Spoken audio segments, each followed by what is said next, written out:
Mal nommer les choses ajoute au malheur du monde, disait Camus. Et Socrate disait un peu la même chose 4 siècles avant Jésus-Christ.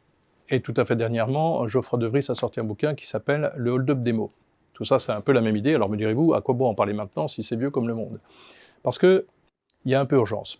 Il y a quelques années, on riait beaucoup du mal nommer les choses quand l'éducation nationale parlait d'éléments rebondissants pour définir un ballon. Aujourd'hui, en entreprise, on se comprend de moins en moins bien, parce que le choix des mots n'est plus tout à fait juste, parce que les mots n'ont pas les mêmes concepts sous-jacents pour beaucoup de gens. Donc on a une capacité à discuter, à échanger, qui est de plus en plus fragile. Alors pourquoi on en arrive là? Ne pas bien nommer les choses? Il y a 2 raisons. Il y a probablement une raison de fond, un peu sociétale, comme on dit maintenant, même si ce mot est un peu particulier, qui est les jeunes générations lisent de moins en moins. Et donc on arrive à avoir des collaborateurs qui eux-mêmes ont de moins en moins de choix dans les mots et qui sont de plus en plus approximatifs dans le choix du bon mot, du mot juste. Ça, c'est un phénomène fort. Et c'est vrai qu'on finit par dire cartographie quand on veut dire liste, on finit par dire définition, élaboration, construction d'un business plan, alors que ce n'est pas du tout la même chose. Et tout ça se confond. Hein. On finit même par dire efficience à qui mieux, alors qu'une fois sur deux, on voulait dire efficacité. La deuxième raison, elle est un peu perverse, si je me permets cette expression. Elle est perverse dans la mesure où c'est une fausse tolérance apparente. On pardonne la mauvaise expression. Hein.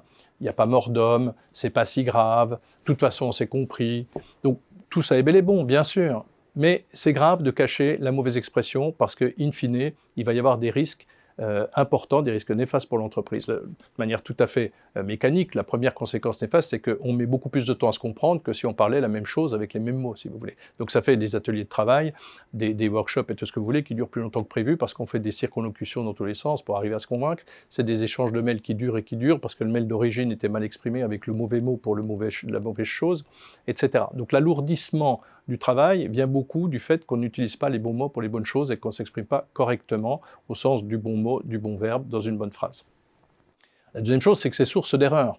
C'est clair que dans une expression de besoin, un cahier des charges, comme dans un plan stratégique, il faut être précis. Et le précis veut dire renvoie clairement à des mots qui ont des concepts clairs pour tout le monde et partagés par tous. Troisième sujet, troisième conséquence néfaste possible, c'est évidemment les conflits au sein des équipes, parce que in fine, on pense qu'on s'est compris et ce n'est pas le cas. Et la phrase typique des conflits, parce qu'on ne s'est pas bien compris avec des mots qui ne veulent pas dire la même chose pour les uns et les autres, c'est « mais tu m'as pas compris et pourtant tu avais été d'accord avec moi ». Et ça, on a le résumé du conflit potentiel parce qu'on a mal nommé les choses. Alors ça, c'est un peu le premier niveau. Après, vous avez 2 choses qui sont un peu importantes pour nous qui sommes consultants. La première, c'est de fuir, d'avoir une fuite en avant de cette rigueur, de cette exigence sur le choix des mots, en inventant des méthodes. Alors pour faire court, je vais prendre une illustration simple. J'ai lu la semaine dernière qu'il y avait des scrums de scrum de scrum, qui renvoient à une méthode connue. Ça, c'est pas possible.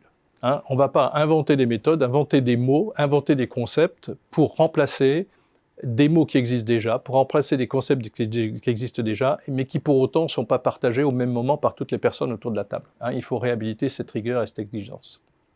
Vous avez une deuxième conséquence sur les appels d'offres et la relation avec les services achats. D'un côté, on a de moins en moins de contact avec les services fournisseurs pour passer leurs commandes, mais d'un autre côté, les appels d'offres sont de moins en moins clairs. On a de plus en plus de phrases avec des verbes à l'infinitif, qui fait qu'on ne sait pas très bien qui fait quoi, et on a de plus en plus de phrases du reste qui n'ont pas de verbe, ce qui rend les choses un peu compliquées pour répondre aux appels d'offres. Bref, il est urgent, non pas du bien parler au sens balsacien du terme, mais il est urgent que tout le monde repartage les mêmes concepts pour les mêmes mots. Hein. En économie, l'argent, c'est la monnaie d'échange, comme on dit, entre les biens et les services.